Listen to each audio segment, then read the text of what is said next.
Thank you. Hello from Brookline, Massachusetts, where it's 4 o'clock in the afternoon.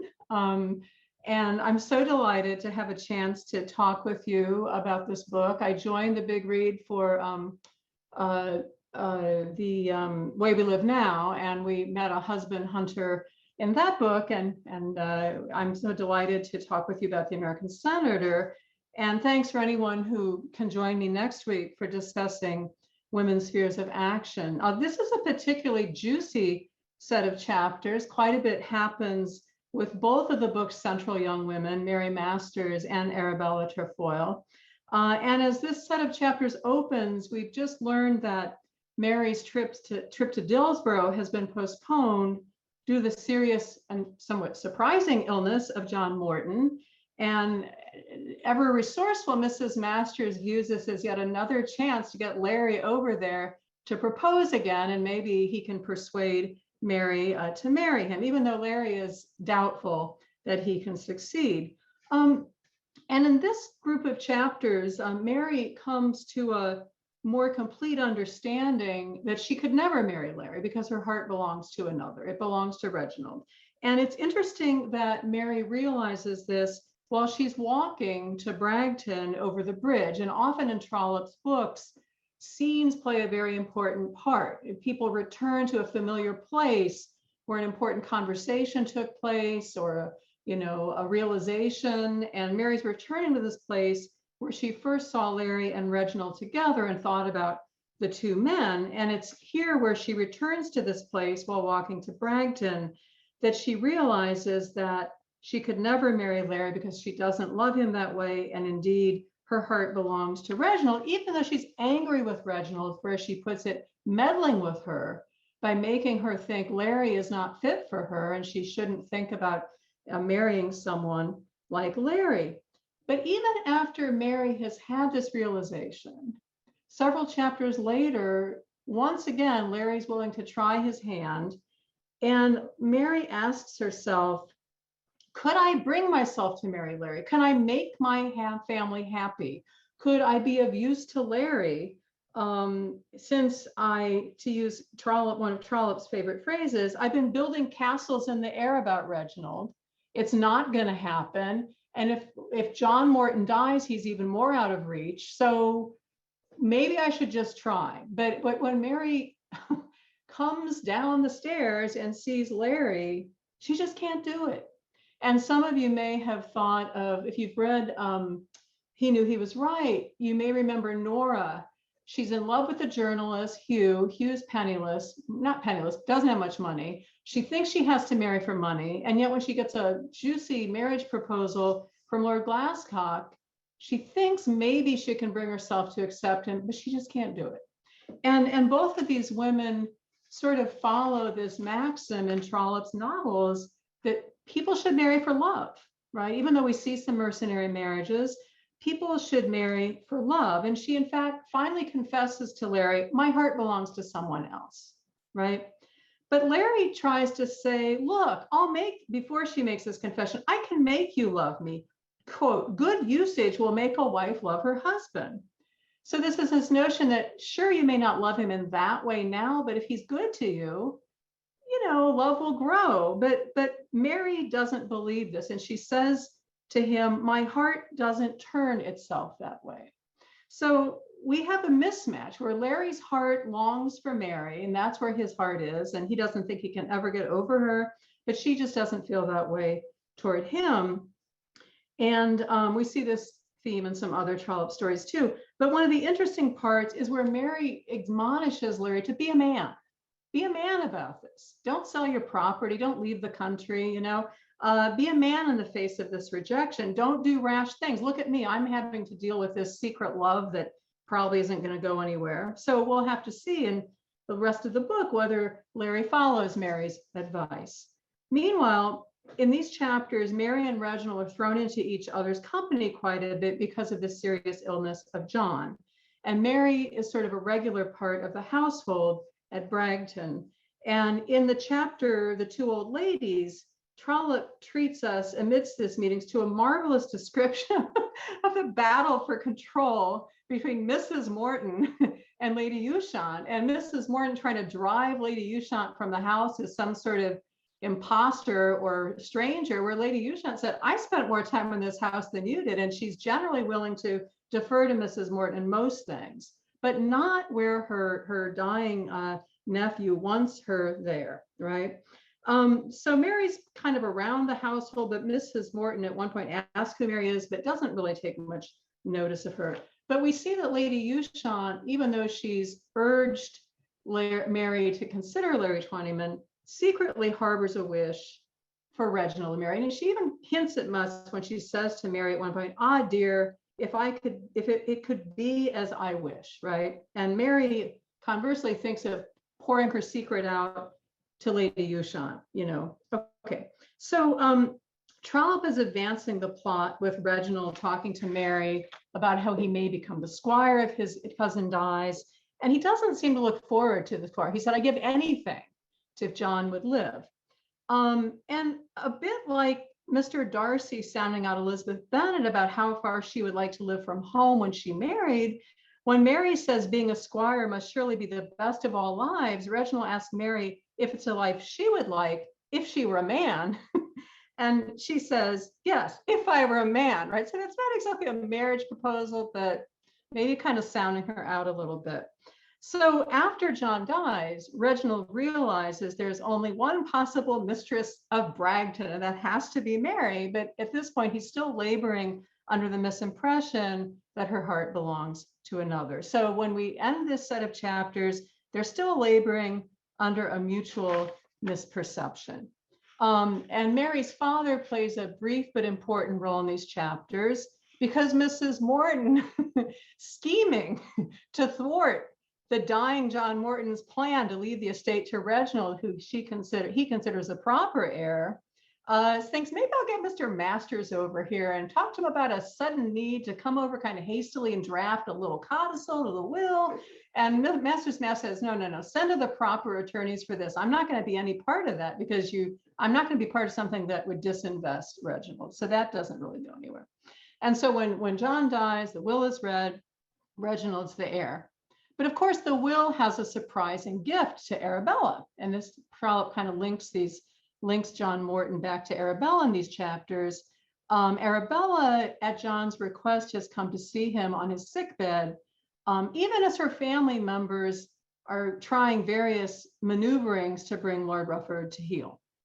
And these chapters, of course, are very comical, but also sort of tragic. In the previous chapters we read, I'm sorry, not the previous chapters, Arabella's father has sort of a futile effort to confront Lord Rufford, and Trollope sort of does this description of this man who's sort of dissipated and can barely get out of his chair, and he's hardly the virile man to seize Rufford by the neck and shake him into submission.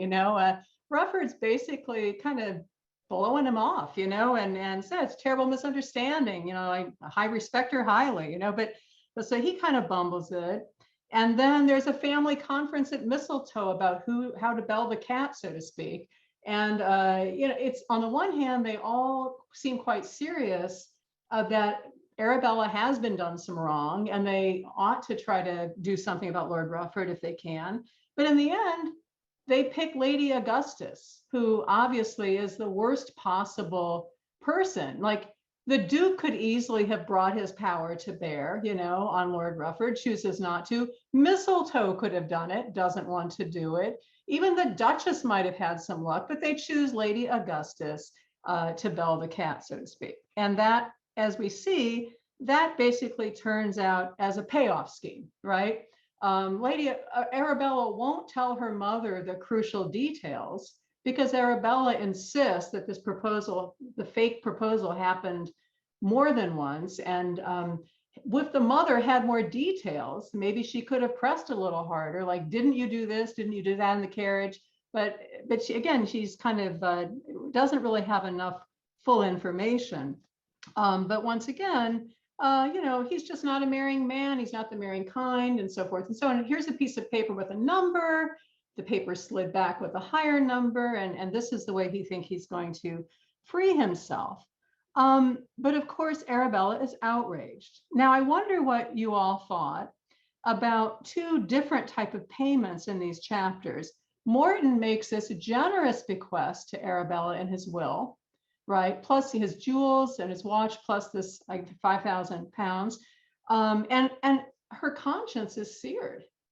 And when she visits John Morton before she knows this is going to happen, she really becomes a deeper character, a more complex character, because her mother is astonished that Arabella is asking what kind of food the sick man takes, right? Like, can Arabella be for real? Does she really care about John Morton? But somehow Arabella's conscience is seared. She realizes when she compares John Morton to these other losers that she went after all this time, he actually never used her. He was a good person, even though he wasn't her type.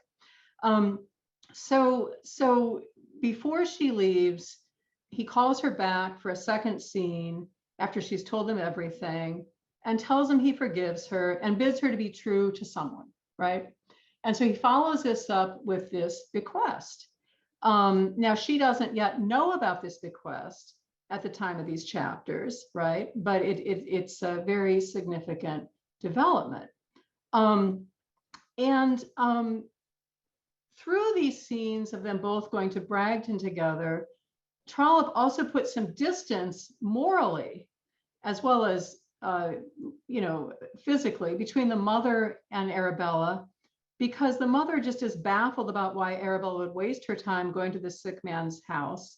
And her mother just doesn't seem to get it at all. She just thinks Arabella's faking the whole thing, fakes her concern. And they realize, we'll kill each other if we live together. We have to part. Now, this is probably a much more dire and sad prospect for Lady Augustus, right? Because we've already seen that people don't really like her that much, et cetera, than it is for Arabella. Okay, so during these chapters, as I said, you have the family kind of gathering, trying to figure out how can we bring Lord Rufford to heel. The father bumbles, the mother gets a payoff, Arabella is outraged, and as these chapters end, she's determined she's got to make one more effort. She's going to confront him face to face and make him talk to her, and say, how can you say these things to me in a letter? That there was a misunderstanding between us. So we sort of see this arc of where Trollope often will have a character come to believe something. And Arabella has come to believe that Rufford did indeed do enough that he in effect proposed to her. And even when she's talking to John Morton on her deathbed, she basically has confessed to him that she was engaged to Lord Rufford. So she's kind of persuaded herself of this, in her mind. Meanwhile, we have another glimpse of, I don't remember if we decided how to pronounce it, Monsieur Green, who is going to become the new minister to Patagonia, who's kind of, morose about it, but he also sees it's a good career opportunity. But Monsieur Green also emerges as a source of comfort to Arabella. She hasn't really tried her wiles on him like she typically would, but nonetheless, she's in his aunt's house. He's kind of a protector of her. He defends her to his colleagues, and a narrative sort of emerges, thanks to Monsieur Green, that she has been treated very badly by Lord Rufford, right? And of course, John Morton leaving her the money, would tend to suggest that he must not have borne her that much ill will, because why else would he leave her a bequest, right? Okay, so that's probably enough of a kind of thematic overview of the chapters. And I thought that what we might talk about in the breakout rooms might be, one of Trollope's techniques in his books is having a whole bunch of different people discussing an event and offering different opinions about what happened. Sometimes it's the newspapers that are involved, sometimes it's the people in the local pub, it's various families. So I thought we might talk a little bit about, first of all, last time we talked a little bit about what does Charles want us to think about Lord Rufford and Barrow, but we might come back to that question with all these chapters under our belts now. What are the different perceptions floating around about what happened between Arabella and Lord Rufford, and how we're supposed to evaluate the two of them? Because Lord Rufford keeps saying, I did nothing wrong. I didn't do anything ungentlemanly, you know. And Arabella keeps insisting she was deeply wronged. And we also see she's had this kind of, conscience searing experience. Even though she's wicked, Trollope tells us, she does have a conscience, and she's had this experience with John. So what do you think we're supposed to think about where the dust settles on Arabella and Lord Rufford during this period? And also, I wonder what you thought about Trollope kind of pairing that with Mary's own kind of self-realization, that she can't give herself in marriage to Larry, because she really has to be true to her heart, even though it may be, as far as she knows, it could be hopeless. Reginald may be more out of reach than ever now that he's going to be the new squire. So hopefully that will give us something to talk about a little bit in our breakout rooms. Thank you.